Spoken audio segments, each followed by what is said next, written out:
In the present day, scientists in the Arctic uncover a frozen circular object with a red, white, and blue motif in the cockpit of a derelict aircraft.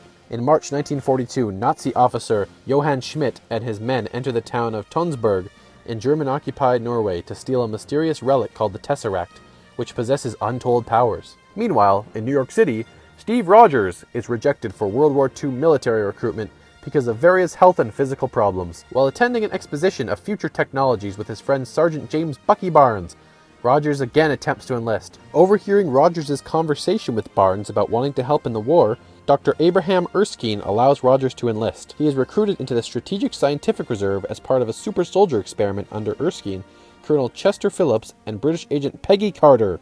Phillips is unconvinced by Erskine's claims that Rogers is the right person for the procedure, but relents after seeing Rogers commit an act of self-sacrificing bravery. The night before the treatment, Erskine reveals to Rogers that Schmidt underwent an imperfect version of the procedure and suffered permanent side effects. Back in Europe, Schmidt and Dr. Arnim Zola harness the energies of the Tesseract, intending to use the power to fuel Zola's inventions, mounting an offensive that will change the world. Schmidt discovers Erskine's location and dispatches an assassin to kill him. In the US, Erskine subjects Rogers to the super soldier treatment, injecting him with a special serum and dosing him with Vita rays.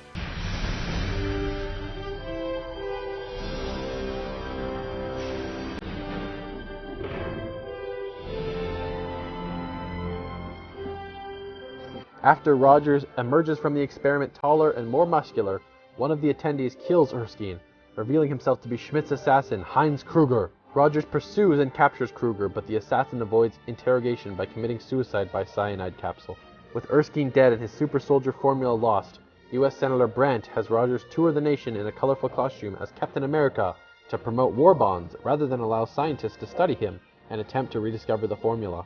In 1943, while on tour in Italy performing for active servicemen, Rogers learns that Barnes' unit was MIA in a battle against Schmidt's forces. Refusing to believe that Barnes is dead, Rogers has Carter and engineer Howard Stark fly him behind enemy lines to mount a solo rescue attempt. Rogers infiltrates the fortress of Schmidt's Hydra organization, freeing Barnes and the other prisoners. Rogers confronts Schmidt, who removes his mask, revealing a red skull-like visage that earned him the name the Red Skull. Schmidt escapes and Rogers returns to base with the freed soldiers.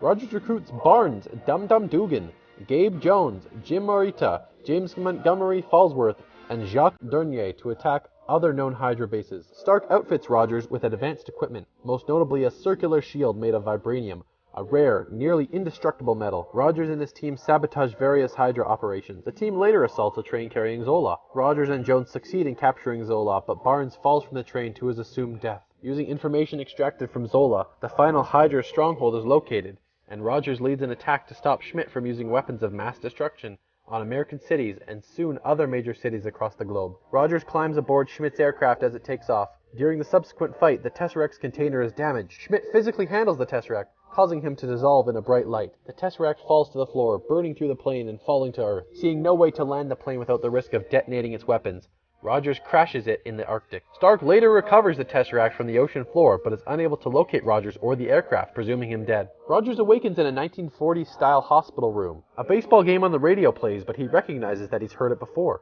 He realizes from this that something must be wrong, and he flees outside to find himself in present-day Times Square, where S.H.I.E.L.D. director Nick Fury informs him he has been asleep for nearly 70 years. In a post-credit scene, Fury approaches Rogers, proposing a mission with worldwide ramifications.